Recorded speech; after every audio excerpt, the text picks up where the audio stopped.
What do you think? Good show so far? Yeah. Yes? Very good. That guy's loud. Okay, so this is nothing to do about nothing. But the guy right there, see that booth behind me, was the magician all day yesterday, and so he's like blah blah blah, and I'm just anyway. So if I pull out a deck of cards, it's because I've been watching him all day. All right. We know magic. Close your eyes, it'll make all your paints disappear. Oh, that's the interesting kind of magic there, my friend. Sorry, let me scoot up. Okay, so I'm Dina Wakley, if you don't know me. I love art. I've been a scrapbooker since 1995. 95. Stamping since 96. And then stamping led me to discover this. I've kept a regular journal since I was 9. I have 18 volumes on the shelf of dribble that even I can barely stand to read. No, it's kind of fun. But journaling for me is a very natural thing. That said, I'm also a stamper, so I make cards. I'm a scrapbooker, so I make scrapbook pages. And I like it a little funky and different. I'm normal on the outside and a little weird on the inside. Not a little, a lot weird on the inside. Diane says, you hide your weird well. I'm like, thank you, my friend. But all of these techniques, I don't know, whatever your poison is, whatever you love, if you're jelly printer, if you make fabric, if you art quilting, whatever you do, these techniques are kind of good for all.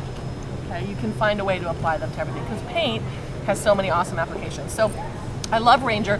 First ink pad I ever bought was an Adirondack ink pad, and I'm so pleased and thrilled and pinch me and excited to be with Ranger.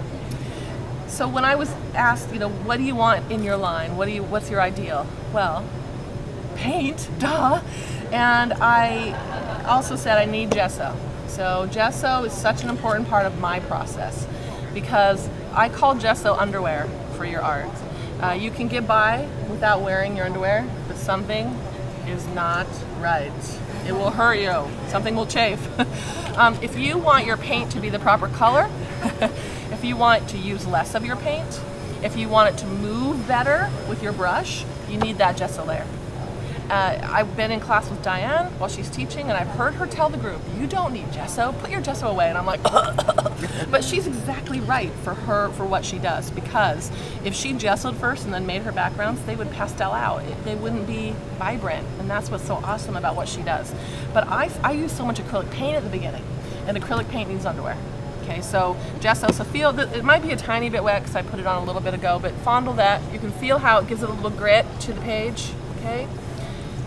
Brush it on the whole page. Yeah, and I don't go to the edges because I'm lazy, but I also always apply gesso with a palette knife because gesso's sticky, and I have issues with cleaning things. I'm not so hot at the housework, okay? So I like to apply it with a knife so I can scrape it down really thin. It dries quicker. It makes your gesso go further too.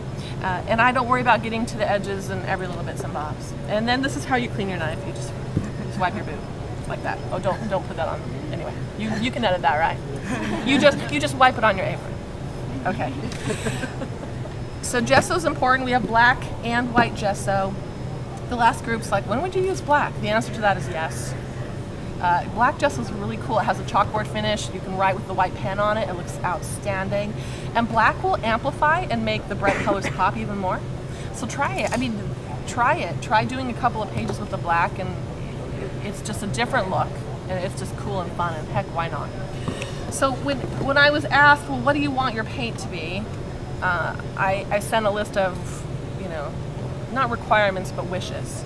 And one of my wishes was that it is heavy body. And what I mean by that is when you squeeze it out, that it stays in the bead. Okay, so you've got that paint there, and it's going to hold its form. So if I left that for a day, well, maybe longer, it would dry like that. I need it to be able to hold the bead, because that way I can see a brush stroke. I can write with the end of my brush in the paint, and it will give me yummy texture.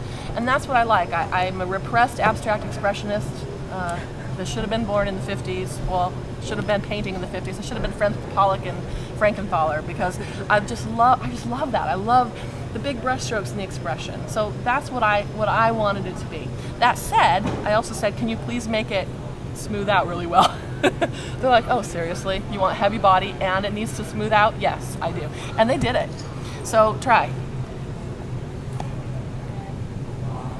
Oh, wow. Try.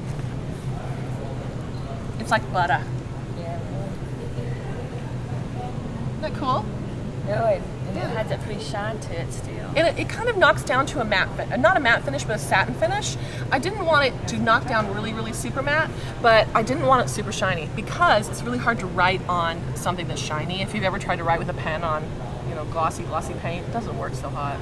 So anybody else want to try? It just spreads like dream. Isn't it lovely? Okay, so it spreads nice. And of course that gesso's helping it spread. Also the brush is helping it spread because the brush is a stiff bristle brush. So this was my requirement for my brushes, that I needed them to have a spring. I needed them to push back at me a little bit because I like to brush through my stencils a lot. Remember in 1983 when everyone was stenciling ivy on your bathroom wall? You use those really short, stubby, round brushes so that you got less seepage and you would kind of pounce them. You guys are probably too young, but anyway, the stiff bristle brush will work a lot better than a soft, super soft one. Okay, so I like them to give me a little push. I get more control with a bristle that's stiff. So these come in a kind of a wide and a small flat. This is my most used painting brush probably. So any of the faces that you see over there, I've painted with this flat. Now that said, that the brush that you love is so personal. I was teaching in Australia and there's this famous Australian artist in my class. First of all, I'm like, why are you in my class? Because that's really intimidating, but she was so lovely. I mean, she was fabulous. And I would say, well, I paint with a small flat. What do you paint with? And she would say, a round. And I'm like, oh. And then I would say, I love heavy body paint. What do you love? And she would say, fluid. And so that's the great thing about what we do, that there's no right or wrong way to do it. You use what you love and you kind of, so I've got you covered. If you love a round, you also have a medium and a small round in the line as well. And I do use these for the detail for painting eyes and things like that. It's just nice to have an assortment. So they come in a 4-pack and then you can buy them singly as well.